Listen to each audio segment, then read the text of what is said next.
Austin is facing an historic shortage of firefighters. The fire department estimates it's on its way to hitting 150 open jobs, the most ever, as compared to the roughly 1,100 firefighters it has now employed. KXAN investigator Kevin Schwaller shows us what the shortage is costing you. Firefighters train to get to you quickly in an emergency.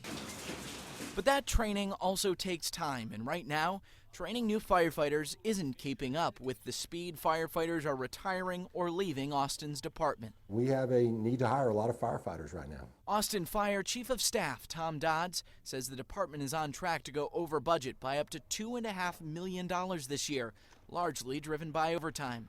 Dodd says lower paid new hires aren't volunteering for overtime as often as staff planned, and more firefighters than expected retire. A lot of factors are playing into that we didn't really have a good feel for and couldn't predict accurately.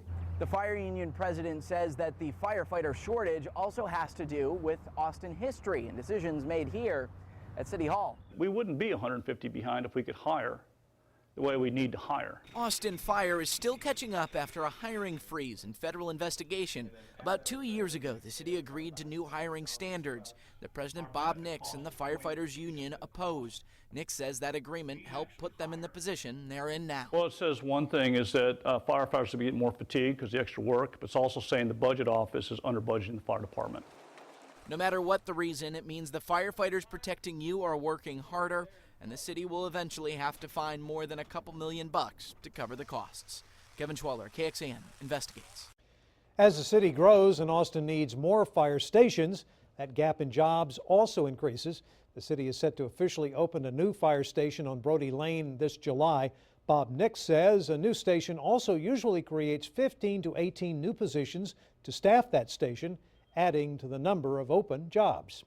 For some perspective, the Austin Fire Department's entire budget is about $181 million. Right now, Austin Fire is looking to hire 120 to 140 firefighters. The first class should start training this August. They're set to graduate in February. The Chief of Staff says the department hopes to dramatically cut the number of open jobs in the next 2 years.